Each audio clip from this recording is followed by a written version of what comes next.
Spoonful, a twice-monthly conversation with restaurateurs, chefs, growers, and others who have helped generate the legends associated with eateries across the Mid-South. The team at Benny Keith is proud to sponsor this adventure with the goal of preserving the stories that have helped cultivate an amazing food scene across the Mid-South. So kick back and enjoy a heaping spoonful.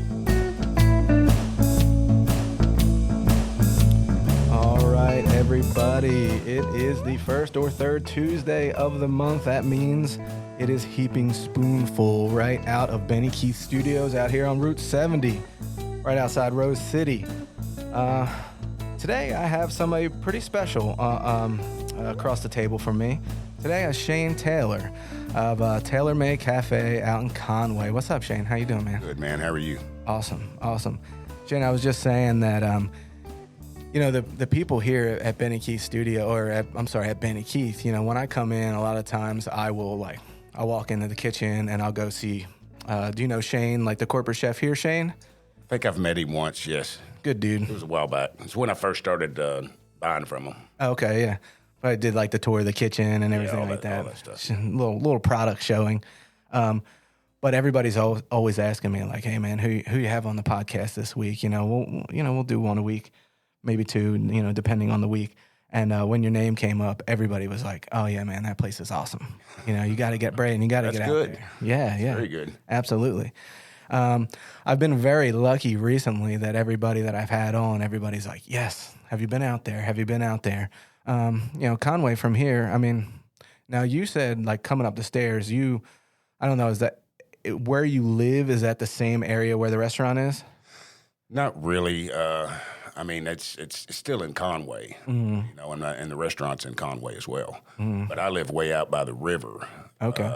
Go through town all the way out to Toadsuck Bridge is where I live. Okay. The restaurant is actually at the Baker Willis exit right off of 40.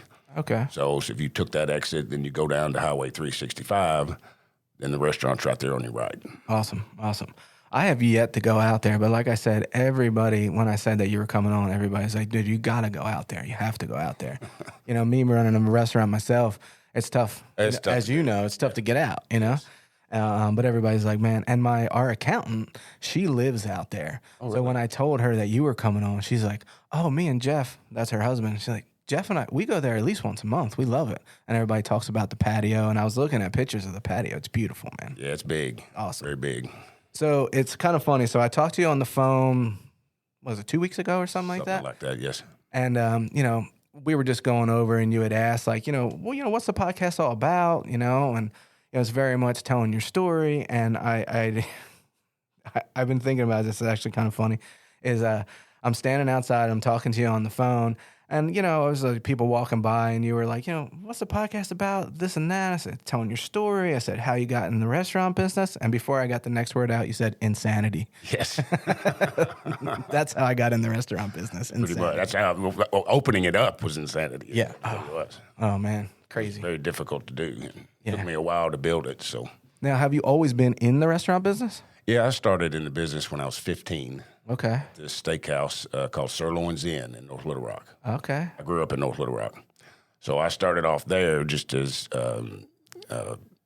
dishwasher, bussing tables, worked the oyster bar. Yeah. Started in the kitchen. So I worked in the kitchen for quite a while. And then I went on to the floor and started waiting tables. So I remember my first experience with it. Mr. Ross is the original owner.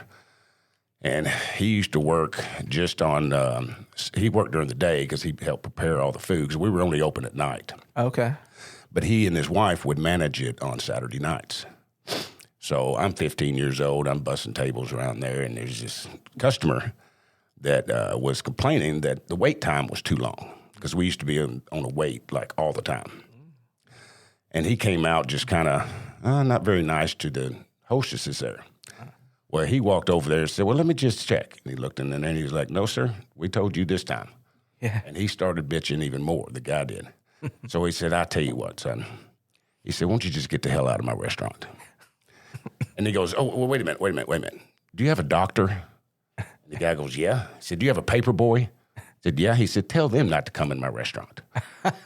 So that was one of my first. That's some old school shit right Yes. there. Yeah. So I kind of implement that in mine now too. And once I told my wife that story, we kind of go back and forth of who gets to kick the next one out. When they misbehave. Because if you mess with my servers, if you're inappropriate or anything like that, well, you're out. Yeah. It's just the way it is. And of course, I have a full bar, so you got to really watch them. Yeah. To see how they're acting, to see when the cutoff time is, or how they came in. Yeah. I mean, many different factors when you have alcohol involved. In fact, when I first opened, I didn't have alcohol. I didn't have a license yet. Okay. So I was open for breakfast, lunch, and dinner. That's a tough day. Oh, it was tough. That's a tough day. As soon as I got my license, I cut out breakfast because that's when I started hiring bands and really got the patio going and things like that. Probably open later, right? Yes, yeah, we were open later. So that's how we kind of got started, and it took me like 2.5, 3 months to get the liquor license. So it's just the process and the money and everything else that was involved to getting one. So I kind of started off tough. I mean, it was tough goings. 7 days a week too? 7 days a week. Breakfast, lunch, and dinner until you got the license. Yeah. Man, I've worked spots like that before. That's tough. It was very tough. It was the first 2 or 3 years, and there was like a restaurant bar in that location before me, and it kind of turned kind of bad, and so it closed down, and I opened the place back up about 1.5 years later, and it came with a very bad reputation. Yeah. So it took me a while to fight that reputation. Yeah, you're starting behind the 8 ball. Oh, yes. Yeah. It was bad. In fact, it was so bad. There was one time it was just me and my wife in there. And my wife had never been in the restaurant business, so she didn't really know what to make of all this stuff. I'm surprised she's still with me. But her business was not good. And so she had this brilliant idea of buying a hamburger suit and a bacon suit and a egg suit. Yeah. So we'd stand out on the highway there, 365, and just wave at cars. Yeah. And I remember one time, this guy and his wife pulls in. He goes, "Oh, you guys are open." I was like, "Yeah." So I opened the door for them. They went in. I went in, started taking off my hamburger suit. And they were like, "What are you doing?" I said, "Well, I'm the only cook in the building." So I went back there and cooked their food. My wife waited on them, and then as soon as I got done, I put the hamburger suit back on and went out front and started waving the cars. That's awesome. Yeah, it was tough going. That's a hell of a story, dude. Yeah. I was gonna ask you, like when you opened, like what was your role? Were you managing? So you and your wife, you were doing everything. Yeah, I had some backing when I first opened up, and had some of his employees, and to help me get off going. Well, it just didn't get off going, so they went back, and then it was just. I was cooking, and I trained some cooks to help me out at certain times when I knew it was busy. Right. Same thing with the servers. Same thing with bartenders. I did it all. At first. Yeah. And then we, excuse me. And then we started getting busier, so that led me to get more staff and to help out. So then I really managed. But even to this day, I still get in the kitchen. Yeah. I mean, as soon as I know it's going to hit hard. Then I run back there on the line and work the middle, kind of getting everything, dropped and plated and all that stuff. Kinda so orchestrating. Yeah, and I still do it. Yeah, so, heck yeah. I mean, you can take the guy out of the kitchen. You can't take the kitchen out the guy. That's very true. And I enjoy it. I enjoy it being back there with them. But I like being out front because I get to talk to all my customers. So I do that first in the first of the evening. And then when I see it getting busy, I get back in the back, take my shirt off, put my apron on, sling some food out. Yeah. And then when I'm done, I put my shirt back on, I go back out, shake hands. Yeah. Make sure everything was right. Absolutely. Absolutely. Now, you were saying, like, your wife's never been in the restaurant business before. No. So, what were her thoughts when you guys first started pushing? Well, I think she quit like 3 times or 4 times, because she didn't really understand it. Her expectations were so high, and mine were too. But things in this business, things happen. Yeah, and every day. Every day, yeah. Yeah. So she finally got that, but her standards are still very, very high. Yeah. Which is good for me. Absolutely. We offset each other very well. Yeah. But if it wasn't for her, I probably wouldn't be open right now because she helps this this thing keep going. Oh yeah. Oh yeah. She's out front. She's talking to customers. So, that's a good place to be. And then she's also bussing tables and help serving and going back making drinks if needed, if the bar gets backed up. I mean, she does it all now. Now she's a pro at it. Now she's in it. Oh, yeah. She's in. And she did have a year to run because she was just my girlfriend when we just opened up back in 2015. So you gave her a grace period. Yeah. And then in 2016, we got married, and she was like, all right, let's get after this. That's awesome. Yeah. That's awesome. So you opened in 2015. I did. Man, that's some time, It is, and COVID was my beginning opening was very difficult, and then all of a sudden everything started really to fall in place, and then COVID hit. Yeah. Oh man. Yeah, right when everything was falling into place, then COVID hit. It was devastating. I didn't think I was going to make it, but out of my customer base, I mean, they just lined their. I never closed. I did all the to-goes and all that stuff. Yeah. And family meals and things like that. Just anything to generate some income in there. Yeah. But my customers are so good. I mean, they just lined up every day to get a to-go order. That's awesome. Yeah. I had one customer write me a $300 check just to. I want this place to stay open, so I hope this helps. Oh man. So I've got a tremendous customer base. I mean. And they call it their cheers. I mean, if you've ever been in the place, the bar is it's a tiny little bar. Right. But at 4:30 in the afternoon, it's lined up with blue-collar workers after they got off work, and then I got to know all of them. Yeah. So now, and most of them are contractors, and so if I need something done around the restaurant, I'll just, hey, man, can you come look at this electrician? Hey, can you come look at this? Yeah. That's the best, man. I've worked in spots like that, and our spot right now is very much like that, too. It's like, and those, what a lot of people don't understand is like those regulars, man, they become family to you. They do. I mean, when I first got in the business, I said to my wife, well, I'm sorry, not when I first. I mean, I've been in the business my whole life, but when I first got with my wife and we moved in together, before we were married, I'm working 6 days a week, whatever.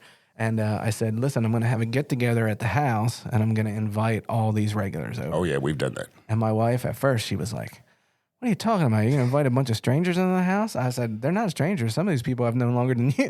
Right. So we're going to bring them over to the house, and we're going to feed them and, give them some drink, and we're going to hang out, These people, they become so close to you. So having a regular base like that, it's amazing. It's a second family. It really is. It's very much a second family. I mean, I see some of the guys almost on a daily basis, and so, of course, I'm going to sit down and have a conversation with them and see how their day went and all that good stuff. But they help me out as well. In fact, I guess it was year 2, maybe 3. I can't remember. I kind of felt bad for some of the regulars because they were not with their families. Their families were out of state or something like that. So I decided to do on Thanksgiving a Thanksgiving meal. Just to kind of because they didn't have a place to go. Right. So I got everything to order, and I just do a Thanksgiving meal plate only. I'm not, my grill's not open, menu's not open. That's all I do, and I only do it from 11 to 3, so my employees can go spend it with their families. Right. So we did it the first year, and I'd say about noon, I get a phone call, and I answered the phone, and the guy says, "Man, I heard you guys were doing a Thanksgiving meal," and I was like, "Yeah, we are." He goes, "Great, I'll be right there." Well, he was in the line in the parking lot of Crackle Barrel. Oh, geez. So everybody behind him's like, "Where you going?" He said, "Well, Taylor's Made is doing a Thanksgiving meal." I mean, that whole line cleared, and we got slammed. I couldn't believe it. I was not expecting it to be busy on Thanksgiving. I just wasn't expecting that. Now it's a tradition, and we're blowing and going from time we open to 3 o'clock. So you rock 11 to 3 on Thanksgiving. Yes. That is awesome. Yeah. I didn't know you did that. Yeah, I did it just really for my regulars years and years and years ago, but now it's becoming where I got families coming. Right. Because a lot of people this day and age, they don't want to cook this big meal, and they definitely don't want to clean up after. Hey, I was going to say they want to clean up, yeah. So they love it. I mean, they absolutely love it. And I got my bar open, so they're sitting down having a glass of wine and talking to family, and so now I got groups that 6, 8, 10 that come in. So That's pretty awesome. Yeah, it's pretty good night. Now let's talk about the food. You do traditional, like you do turkey. What do you do for that? I do turkey, ham, dressing, green bean casserole, baby carrots, and a roll. That's awesome. And mashed potatoes. We do mashed potatoes with it too. So it's a big meal. Yeah. And a lot of people will come in and they'll get the meal, but then they'll get them a meal to go, so they'll have leftovers at the house. You got to have Thanksgiving. You got to have leftovers to eat. But it's a pretty big day for us. We take us a couple days to prep for it. So that's pretty cool. Yeah, I'm gonna spread that word for sure. I got some people out in Conway, man. They probably didn't know that you were doing that. That's yeah. We posted on because listen, when we opened up, we didn't have any money for advertising or anything like this. So Facebook was our only way to advertise. And so we have a Facebook page that we post all of our who's playing on over the weekend, the bands that are playing. You do live music on Friday and Saturday? Actually, Thursday, Friday, Saturday. Nice. And in the summer, I actually do karaoke on Wednesdays. Oh yeah. But in the winter, my patio is kind of halfway shut down. But what I did during COVID is I only had 7 tables in the restaurant because you had to be spread apart. Yeah. It was terrible. Like 66% capacity, and they had to be like 10 feet apart or something. Oh, yeah. It was some crazy rules. Yeah. And so I got online and found a 18 by 52-foot Army mess hall tent. Oh, shit. I mean, it's big. This thing's huge. Yeah. We just put it up yesterday. Really? Because it's starting to get cool. I put a cast iron stove right in the middle of it. It's got a little place for the flue to get out. Yeah. And then I can still do my bands because I have a stage right there. That's pretty awesome. So that helped me get through COVID when they had all those restrictions. Yeah. That helped big time. So I'm thankful I got it. We put it up yesterday, so it's up until close to spring. Whenever Mother Nature says I can do it. How many people can you get out on that patio? The patio without the tent, I can get probably 90. Oh yeah. With the tent, it's more like, I don't know, 50. Yeah. And that's probably max capacity. Right. That's pretty badass. I didn't know that you had that. Somebody had mentioned some kind of tent. Now that I'm thinking about it, it might have been Rusty. Yeah, because I've let them use it with their cigar club. They've come in, because they'll come in like on a Wednesday night or something where I can kind of close the patio off for them because they're all smoking their cigars. Right. So yeah, he's seen it. He's been in it. That's pretty badass. Now, as far as cooking goes, Shane, like, did you have somebody, like, have you always cooked? I mean, you talked about, like, you started at Sir Loins End, you're 15 years old. Did you have any, like, influence in your family, any family members that cooked growing up? No. I mean, my mother did the cooking, really. But like I said, I was looking for a job at 15 years old, and I had a buddy that worked there at Sir Loins, so I went there and interviewed with him, and next thing I know, I was working, and that's when I fell in love with it, because Sir Loins was like one big happy family. Mm-hmm. I mean, even to this day, I've got tons of friends that I speak with on a regular basis that I grew up with at Sir Loins End. The restaurant. And then I've done many other cooking. I was a Waffle House manager, which was probably the hardest thing I'd ever done in my life. I was going to say, that's difficult, wasn't it? Yeah. And then I managed a lot. I managed, you probably don't remember this restaurant, but it's Julie's restaurant on Shackelford. It's now Khalil's, I believe it is. Oh, yeah. I know Khalil's. Okay. Yeah. It used to be called Julie's Restaurant. And I was a manager there for quite a while. And then I was food and beverage director at the Holiday Inn downtown. This was years ago. Hotel life, man. I did that. So I've been in just about all aspects of it. Right. So front of the house back, and that's what you got to do. I mean, when I told my wife I wanted to open up a restaurant, I said, but I never worked like front of the house before. I did some dive bar. Like I grew up in a dive bar, so I did some like dive bar bartending and stuff like that. Jack and Cokes, Sure, that kind of stuff. That was our cocktail list, Jack and Cokes. But I was like, I got to work front of the house. I got to figure this the hell out, before I open up. And thank goodness I'd already done that, because I started off really in the back of the house, and then when I started managing, I was really in the front of the house then. Yeah. But I always jumped back there in the kitchen. I've always jumped back there and helped them get out of the weeds, Yeah. You got to. You got to. Now let's talk about like menu now. So you got a dry aged steak on there, right? It's a 28-day aged ribeye. Hell yeah. And so and I cut it to order. So then I'll rewrap it, and then it'll age another day, or at least half of it, whatever I didn't use that night. Right. So I have that. I have a very good filet mignon. And I have one of our best sellers is our ahi tuna. I saw a picture of that ahi too. Yes, they tear that thing up, man. How do you fix that? How do you do that? Well, I blacken it, and we have it in a cast iron skillet. We turn on the oil and let it get extremely hot before we put the tuna in there. Oh yeah. And then as soon as it starts smoking, we turn the fire off. I set the tuna in there for about 6 seconds, and I turn it over for another 6 seconds, and then I pull it off. Yeah. And then we slice it up for them. Yeah, nice. It's nice, fantastic. like It's served crust on the rare. outside, Yeah, rare no. on the inside. Yes. What else is on that plate with it? Is like Well, a sauce or something on there? Yeah, I do a wasabi sauce and soy sauce served on a bed of lettuce. Hell yeah. And so you can either get it as an appetizer or you can get it as a meal, which would come with 2 sides. Hell yeah. So- Hell yeah. You got dry aged on there. You got a little bit of everything. I do. I started off with just your basic chicken fried steaks and burgers and things like that. But then after I kind of saw what the area was going to do, I started changing up the menu a lot. Started adding, steaks, salmon, Yeah. tahi tuna, all this stuff. So you got- and everything is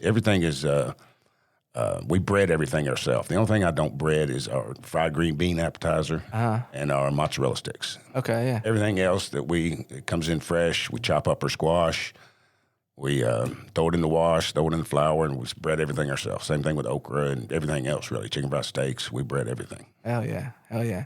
What kind of crew are you running with now? Like, do you have a chef or are you the guy? I have a kitchen manager now, yes, and he helps me come up with a lot of because usually on Saturdays we'll do something different. I'll do a pasta dish or whatever the case may be. I'll do a filet and lobster, Right. or something like that. It just depends on what time of year it is when I do those things, and he helps me come up with a lot of those things like that. That's awesome. He's been with you for a while? Or? He has been with me for a while, so yeah, he's a good friend of mine. That's awesome. That's awesome. They're tough to find anymore. There are, and after COVID, it was, man. Yeah. The employees, it was tough. I mean, Yeah. we were just, it was bad. Yeah. Yeah. It's still a little rough out there. It's still a little rough. Yes, it is. But I've got a decent crew. They do good. The ones I have do real good for me. So, and like I said, I'm back there with them too. So that helps morale at least. Yeah. You're still open 7 days? Yes. Man, we close on Sundays, and I'm blessed for that day for sure. 7 days. You get any time off? I try to take off Tuesdays and Wednesdays, but technically, I'm either on the phone or I'm paying bills or something like that. But it's the days that I really don't have to go into the restaurant. Yeah. So I kind of get them off. Yeah. Yeah. It's like, you might not physically be there, but you're still there. Yeah, I'm still there. Yeah. Now, you touched on it when we were talking about the patio, and this is how. So when I said to Rusty, Rusty's always asking who you got coming on. I said, I talked to Shane Taylor on the phone, and I said, he's going to come on, next week or a week after that, whatever. And he was like, oh, man, you got to talk to him. He's like, we go out there and smoke cigars. I said, yeah, he had mentioned that. I talked to him on the phone. So Rusty's in the cigar club, and they come out there every other month. Is that what it is? Yeah, sometimes it's 2 months. Sometimes it's a month and a half. It just depends on their, where they're making their rounds. But Right. But yeah, they do come out, and it's a big group. One of the guys in the group is the chef for the Dallas Cowboys. Oh, he was telling me that. Yeah. So great guy, Randy. He's a tremendous guy. But I've met all of them. They're all good people. They lay out their cigars, and they just get to go pick and choose. And I've got a pretty good selection of bourbon. So a lot of them, hit me up. I got Blanton's and Buffalo Trace and E.H. Taylor. Yeah, I got all some good stuff in there.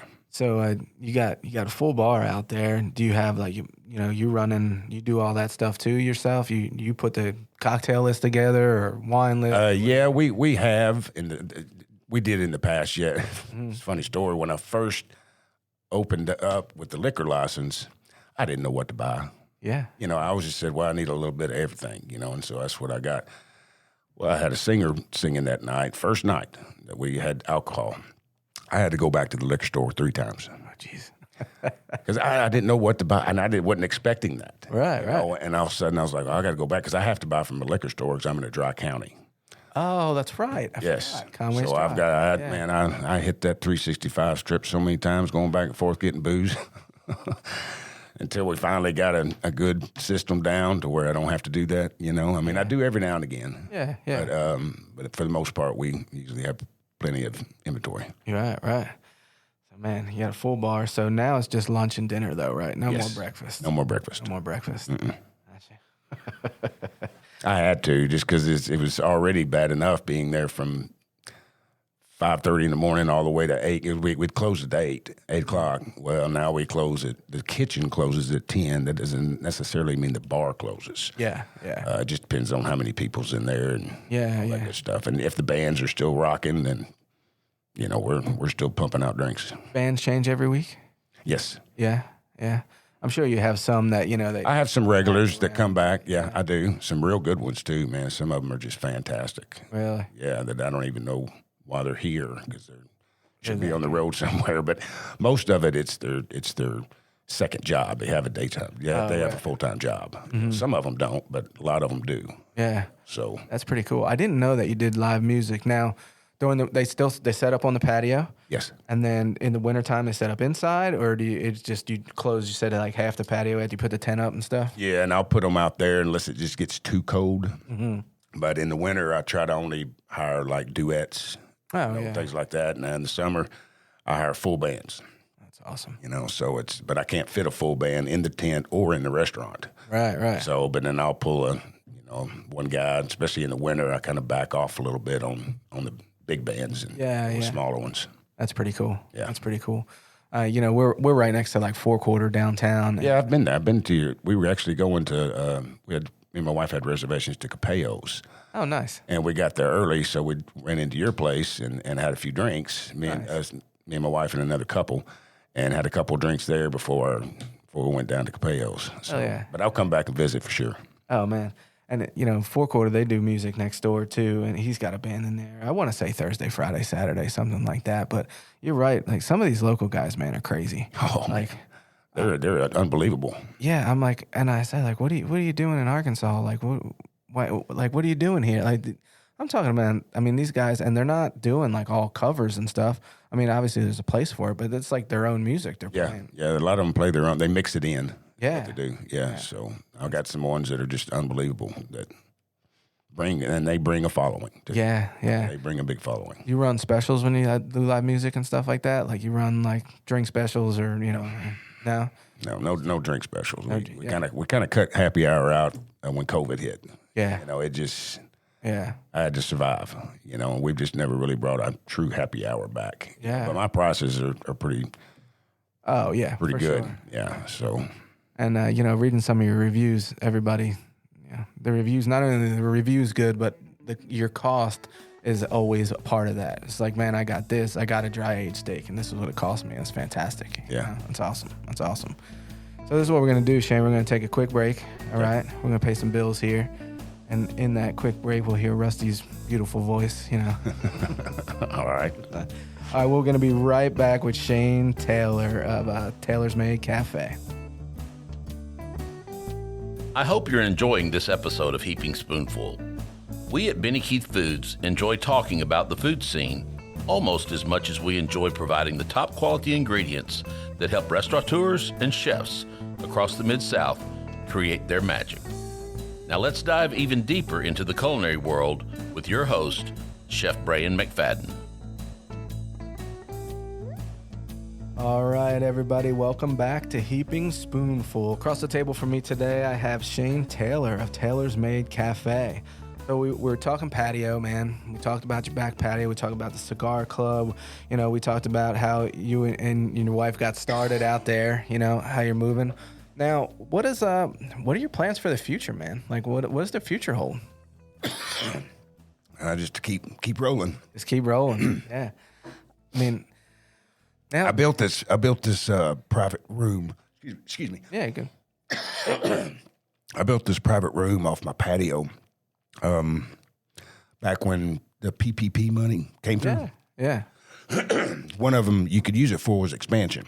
Mm-hmm. So I had this room that was out there that was really just storage, and we turned it into a party room. And it's got its own bar, its own bathroom, seats about, 40, something like that. I've got a garage door on the patio side, so I can lift it open for them to enjoy the music. Oh, wow. And so I've got TVs in there. We do football every Sunday and things like that. So that room really has, a lot of Christmas parties, a lot of birthday parties. Dude, having a private room like that is a whole other level. Yes, it is. And that's what everybody wants right now. Everybody wants a private room, that kind of stuff.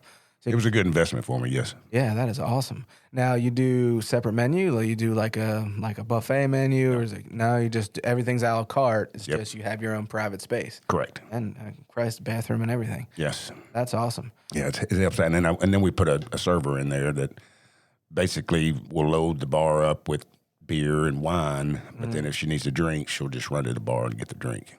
Wow, that's pretty cool. Yeah, it's pretty neat. If you come out, I'll give you a tour of the whole place. Hell yeah, I got to come out and see it. Now, how often you booking that? Like you book it, can I get it on a Monday night or? Oh yeah, you can get it any night of the week. Now most of your Christmas parties are going to be like Thursday through Saturday, and but then you got birthday parties during the week. Then we'll do birthday parties or wedding parties, or we've done all kinds of different ones. We've done baby showers in there. That'd be during the day on a Saturday, and then I'll have a birthday party that night in there, that somebody booked it for. So that's how we do it, and we don't really charge for it. The only thing that we ask is you've got to spend at least $600. Your party does, pretty easily done. Oh yeah, I mean when you got when you got 20 people, it's pretty easily done to hit that for sure. So as long as you hit that mark, the room doesn't cost you anything. That's awesome. Yeah, that's awesome. How long ago did you build that? See, that would have been it's been open now maybe 3-4 years, something like that.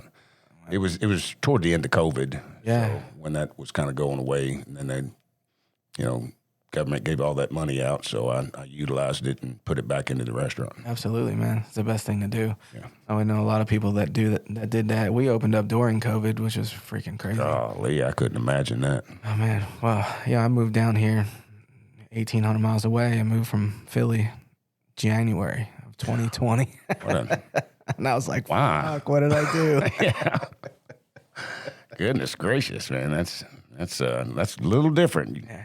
You do much cooking at home, Shay? On my days off. Yeah. I'll cook something at home unless we go out to dinner. But yeah, before I opened this up, I was actually a food broker.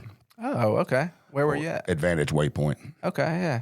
And so I did a lot of, I'd take the food that Tyson was, wanting me to show around, and then I'd go into other restaurants or hospitals or something like that and cook it for them. Right. So, and then I always had a freezer full of food because of that. Yeah. So I did a lot of cooking, especially when I was a broker. And then I decided to, crazy enough, open up a restaurant. Insanity. Yeah. So do you have like any favorite dishes that like you cook at home or anything like that you take to the restaurant and you're like, I'm going to sell this as a special, like this is badass? I have different things. Like we've got, I didn't do this at home, but this was kind of a mistake. But all the best ones are. Yeah, we did a shrimp and grits special one time. And so we cooked the grits and we laid them out on the sheet pan. Well, they were too hot, so one of my cooks threw it in the freezer and wasn't thinking, and I didn't even know he'd put them in there. So we pulled out, and I had it, we had already posted it. We'd done everything. We made our Creole sauce and all this stuff. So I said, well, cut these in squares, bread them, and deep fry them. Oh, yeah. And so fried grits? Yeah. So that's how we, and now it's on the menu because it sold so well. Dude, I didn't see that on the menu. Who the fuck is doing fried grits? Nobody's doing fried grits. Well, we do it. So you put the shrimp and the Creole sauce over the fried grit? Sure do. That's pretty badass. Yeah, it's a good dish. It's a very good dish. Man, I've never heard of that before. But it was an accident, The cook was just trying to cool off the grits, Well, then they were frozen. So I was like, we're going to figure out something with this. I ain't wasting this, Yeah. So we just said, let's deep fry it. You can deep fry anything. Yeah, hell yeah. Hell yeah. Yeah, we're attest to that too. You can't live without a fryer, man. No, you cannot. But fried grits, that sounds like a special dish right there. It's really good. In fact, one of my bands, he's an individual, Trey Johnson is his name, tremendously great musician. But he came in to play one night, and this is before I had the tent open, and I did that shrimp and grits, and he was like, well, I'm going to try it before I get playing. He was like, I ain't never tasted shrimp and grits like that. And he said, I don't even know what this don't even look like grits, you know. So all night during his performance, he'd say something about those shrimp and grits, you know. That's awesome. Yeah. Now, this is something that I ask everybody. Everybody who comes in here, I always ask them, you know, everybody's looking for that experience, you know. I know that, like, when people come into my restaurant and they're like, you know, we're always asking the servers, or we're always telling the servers, really, like, listen, you know, when you greet a table, you know, ask them, is this your first time in? Ever been here before? You know, what do you like? You know, you're selling that experience, you know. And, like, it doesn't mean that people that have been there before, you know, are less special. It's just like, you got people first time in the house and you want to create that experience for them. Yes. And I know that, like, if I had to create an experience for somebody, like, say if I see these people walk in and they sit down at a table and I'm like, I know I kind of want them to order this. Like, I really want them to order this, like, their first time here. Like, say me and my wife come out. It's our first time at your spot. What would you want me to order? Like, walk me through, like, appetizer, entree. Definitely the ahi tuna is an appetizer. Oh, yeah. And then get you a steak or shrimp and grits, or our salmon is phenomenal. So I would go with that, and definitely throw in that ahi tuna as an appetizer. Oh, yeah. But a lot of people have gotten it the first time they've ever been there and then went ahead and ordered it for their meal too. Oh, yeah. So, but yeah, we tell all of our servers, you know, if it's a new customer that's in there, please come tell me or Stacy. And then we try to get by that table unless we're just slammed. Yeah. But we try to get by there and see how their experience was and introduce ourselves to them. Absolutely. My wife's tremendous at that, and I try to get out. If I can get out of the kitchen in time, I'll do it. I usually wait till after their meal is, you know, that they're almost done with their meal before I try to go up there. But then if they ask suggestions, and I'll go up there and talk to them, and I'll suggest it. You know? Yeah, What are absolutely. you looking for? You looking for a hearty meal, chicken fried steak, Yeah, you know, yeah. mashed potatoes, gravy. So it just depends. Something to stick to the ribs for sure. Exactly. You know, and that's the thing too, is like, you know, we talk about this, and we talk about this all the time on the podcast. Like, you know, the experience that happens as soon as somebody walks in the door, you know. And you said, and you made mention to your wife quite a few times, you know, not just us sitting here, but before we hit record, you know, before we started chatting on the podcast here. And a lot of people don't understand, like, you know, when you walk in that door, that's where the experience starts. And you've said, like, your wife is like, you know, she's the one, like, she's on it. She's on on it. On that front door. Yeah. It's like, She's the mainly the one who seats them. right. You know, so she's working that front. She's working it good. Basically like a managing hostess. Yes. Right? Yeah. Yes. People don't understand too how hard that position is. That's a very difficult position. That's a tough position. You know, there's a lot of guys that I follow on social media. There's a lot of people that, you know, read a lot of books. Yeah, every day reading something new. Because I equate, like, the restaurant business to, like, being a musician. It's always changing. Oh, yes. It's always changing. You're keeping up with trends. You can always learn something new. It's one of those things. Most people, when they hire, they're like, all right, listen, we're going to start you off at the host position. And then when you get good at that, then you can graduate to a server. It should be the other way around, really. That host position is a difficult position to have. Now we don't have a host. Stacy is our hostess. Yeah. I mean, she takes care of all of it, you know. Mm-hmm. And she's so funny. She's so great. She takes so good care of these servers. I mean, if a server comes up to her and shows them a credit card slip with 0 tip and there's 0 cash on there, she's the first one to run out in that parking lot. Just to find out what was wrong. What did we do wrong? What did we do wrong? And they're like, what are you talking about? And he said, well, you didn't tip her. Mm-hmm. And she actually has to tip out the bartender. So this actually cost her money to wait on you. Right. And she'll call them out. Yeah. I mean, I'm like, wow, that's fantastic. Yeah, you know? And next thing you know, they're reaching in their pocket to give them whatever they got for a tip, you know? So I've seen that in the past, and, you know, you'd be surprised. Like, sometimes it's a mistake. Like, sometimes it is a mistake. They're like, oh, shit, I didn't even realize, you know. yeah. Like, or they thought the other guy was going to get the tip. yeah, you know, or something. exactly. Or, you know, I'm not going to mention any names, but so I have some friends. We go out to dinner, and, you know, we'll all, like, pick up the, it's like if my wife and I go out with this couple, it's like, hey guys, we got it this time. And like next time we go out. But I have certain friends that I'll go up to the server and be like, hey, what did he tip you? Oh, yes. Got you. Absolutely. Here you go. Yeah. Certain friends that I worry about. Absolutely. I'm like, hey, let's make sure these guys are okay. And normally, if you're in the business, you're pretty good tipper anyway. Yeah, because you know that this is how these folks make a living. Yeah. So we're pretty much like a 25% like minimum, unless it's like that bad, you know what I mean? And even after that, I'll leave 25% and, maybe we'll think about it, but that's about it. But it's great. I mean, like I said, that position is brutal. It is. I mean, you control the whole flow of the restaurant. You start somebody's experience off. Yeah, that's how it is. It's the first and last line of defense. Exactly. Yeah. So to have somebody like your wife, it's important. It's very awesome. important. It's a special position. Yeah. And she's managing at the same time too. So then you're getting all those server questions and all that kind of stuff. Yeah, she takes care of all that. Yeah. So they come to me sometimes, but I'm mainly in the back. Yeah, you're in the kitchen handling all that. Yeah, so she's handling the front. Or I got to jump behind the bar and help the bar back or something, and it's when we're slammed, I'm everywhere. Yeah, you're all over the place. Yeah. Yeah. I get out of the kitchen, I go straight to the bar, start washing dishes, stocking beer. Yeah. Whatever I got to do to help the bartender out.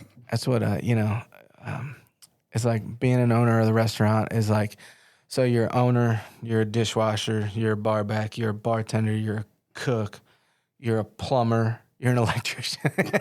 A little bit of everything.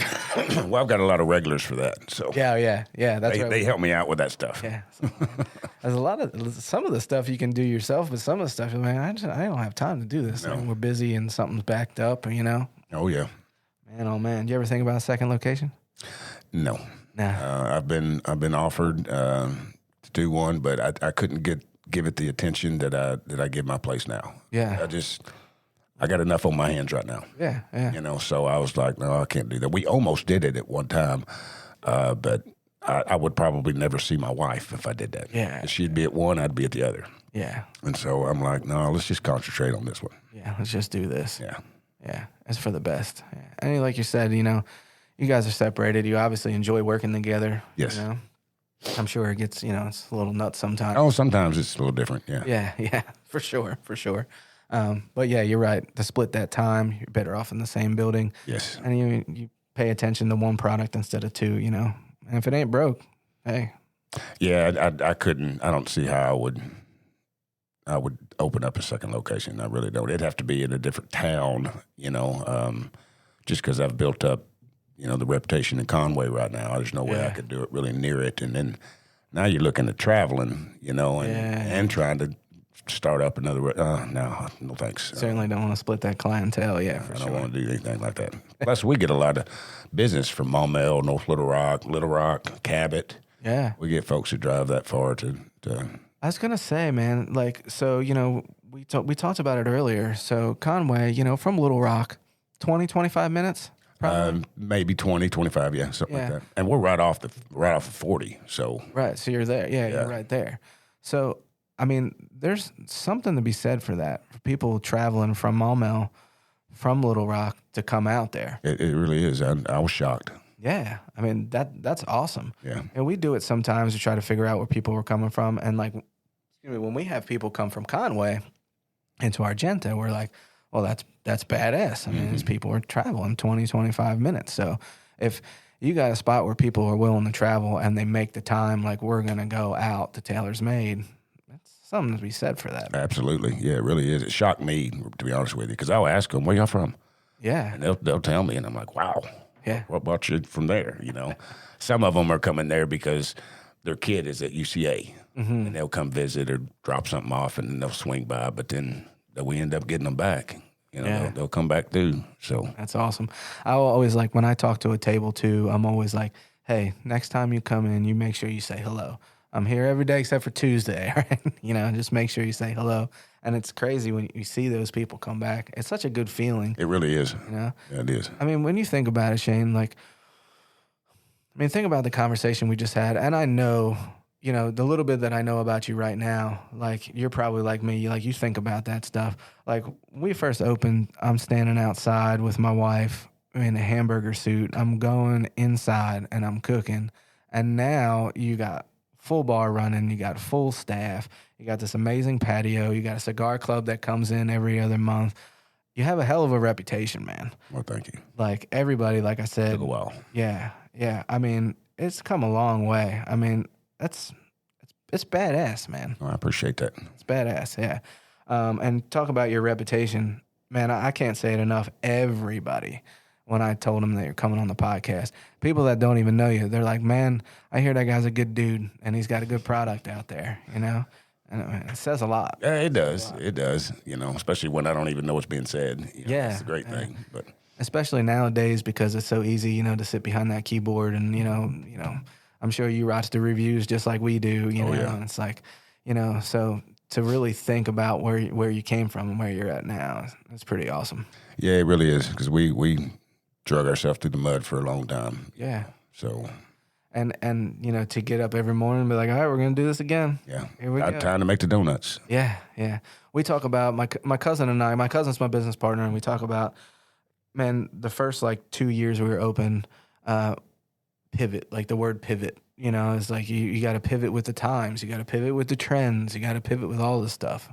You know, I mean, try to keep up with food, but then you're keeping up with the bar. You know, bourbon's big now, so you got to have Blanton's and you got to have Right. Buffalo Trace, or you're just not keeping up. You know, so to keep up with all that stuff and to do it all on your own, it's awesome. Yeah, it really is. We've come a long way with it. Yeah, good shit, man. What do you got planned for the holidays?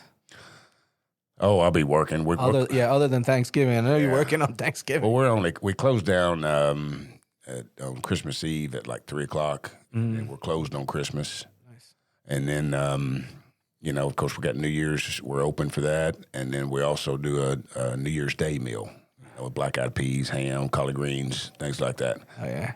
Cornbread, you know, homemade cornbread. So we do that. So I'm basically working. Yeah. Yeah, I don't have any major plans. No, not that I'm aware of. Yeah. Haven't checked. If I can sneak off, I will, but I don't know.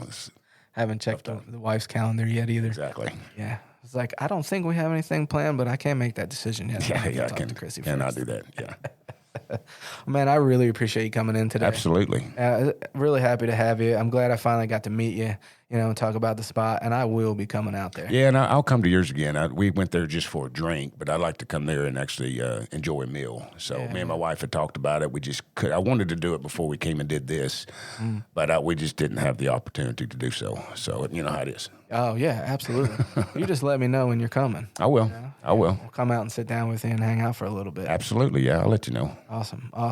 And what we're going to do is, you know, I'd like to catch up, you know, a year from now. You know, Okay. We'll keep talking, catch up a year from now, and then, you know, get you back in. Maybe you bring Stacy in. Absolutely. I can definitely do that. Yeah. I think that would be pretty awesome. Just kind of see where the business is going then, and I'm sure there's going to be more growth there.